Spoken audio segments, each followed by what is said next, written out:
istilah nama Banten. Adipati Pucuk Umun konon menurut riwayat berdiri istananya di sekitar Sempuh Banten Girang yang sekarang disebut Banten Girang.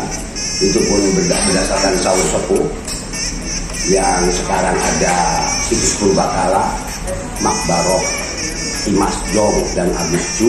Di situ konon letaknya istana Adipati Pucuk Umun. Tonton terus videonya. Jangan lupa like, komen, subscribe, dan share. Terima kasih. Semoga kita sehat selalu. Tanah Banten di era Adipati Pucuk Umun.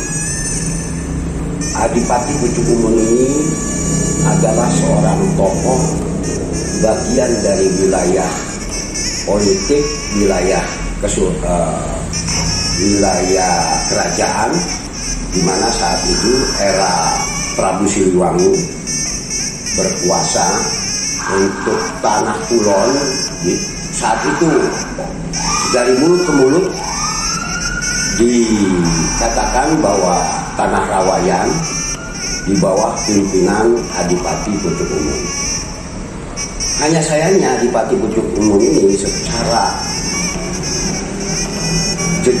rekam jejak sejarahnya putus, tidak sampai bin siapa itu tidak ada yang kenal tentang diri pribadi Adipati Pucuk Umun. Yang jelas beliau berkuasa di tanah Rawayan sebelum muncul istilah nama Banten.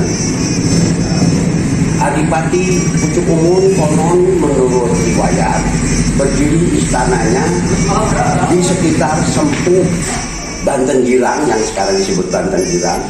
Itu pun berdasarkan saur sepuh yang sekarang ada situs Purbakala, Makbaroh, Dimas Jong dan Agus Ju.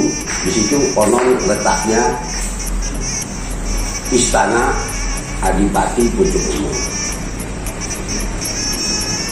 Ini sekilas tentang Pucuk Umun ini.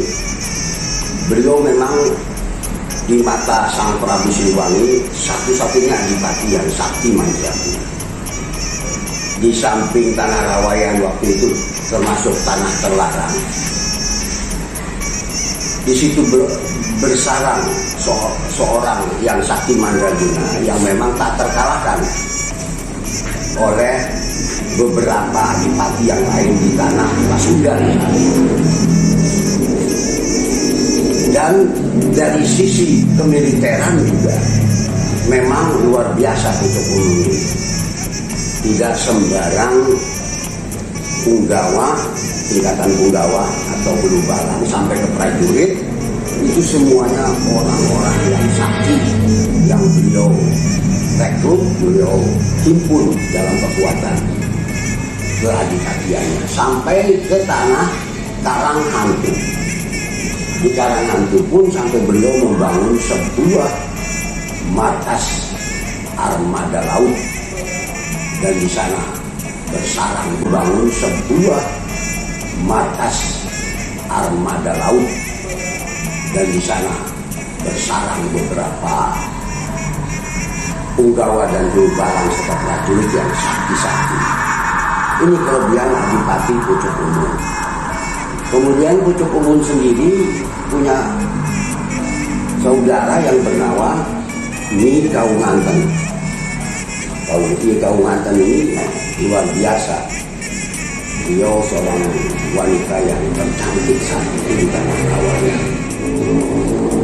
Sampai beliau pernah konon dan riwayat mulut juga mengalami soal bahwa beliau pernah dinikahi oleh Syekh Maulana Syarif ketika masuk ke tanah Rawayan atau tanah terlarang ini. Nah, inilah kira-kira Pucuk Umun sampai situsnya sampai sekarang tidak terlacak oleh arkeolog lokal dan internasional.